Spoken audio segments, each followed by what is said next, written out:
This clip is sponsored by Med Travelers. If you're an SLP interested in travel therapy, visit medtravelers.com to get started.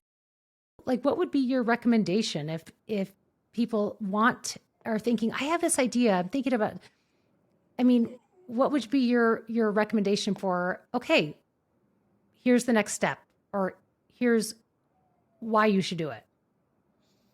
Well, I guess because of my background, many people do come to me and say, oh, I always wanted to try comedy. I want to try a podcast, or I want to make a children's book.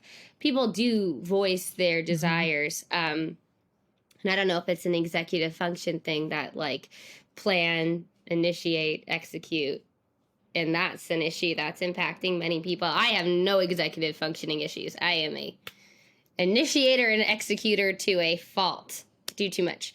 But I would say, like, figure out this is so cheesy, like your why. Why do you want to do that? Yeah. Like sometimes It's people not want to be a cheesy. comedian. Yeah. Well, I mean, it's just like you could read it in any dumb book. Yeah. But like like sometimes people, like, I want to ask some comedians, like, why do you want to be a comedian? Like, do you enjoy like making people laugh, or do you want people to laugh at the things you're saying? Like sometimes I'm just like, is that like people get on stage and they just talk about themselves as if they think they themselves as an entity are humorous. But that's not a joke. So I'm like, oh, you just want people to think you are entertaining. Like you don't want to be a comedian and tell jokes to make people laugh. Like your objective here is to be found amusing. But like, yeah, if you want, like, I wanted to start a podcast because it was just very easy for me to talk about things and answer people's questions and speak on topics. It was way easier for me to do that than it was for me to write back to emails or answer DMs or like put anything in writing. I had no capacity left to write anything. So that's why I did that. And the coloring books, why did I do that? Because 1, it helped me in therapy. And then 2, it was fun. And then 3, it became very lucrative at one point. I was just like, it became a whole business for me. And that was super helpful for a while. Not anymore so much because I can't draw anything new, but I will try. I have a 10th book coming out soon, eventually.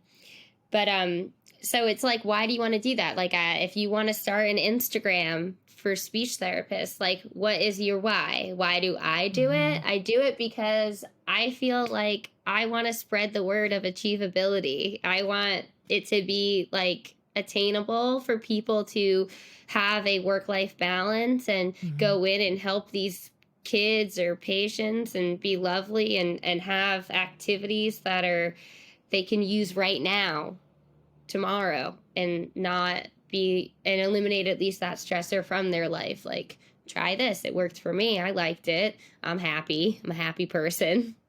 Like, maybe that'll make your life easier. I hope. That would be nice.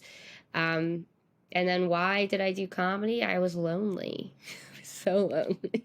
But then, I don't know, changed. And now I just help other people do comedy shows. Well, and it's so interesting, the things that you pointed out are that these came about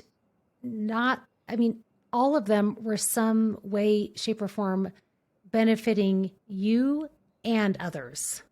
So it's this really nice, like, dual role where you got something from it, but you also gave something from it. So I think that's really, and I know you can read what's your why, but I think it's important to hear that, because I do think there are times where no matter what, whether it's personally, professionally, where we're doing something, and you do sometimes need to stop and go, wait, why am I doing this? Like, what's the, and maybe there's a reason that comes out of it that you're like, that's why.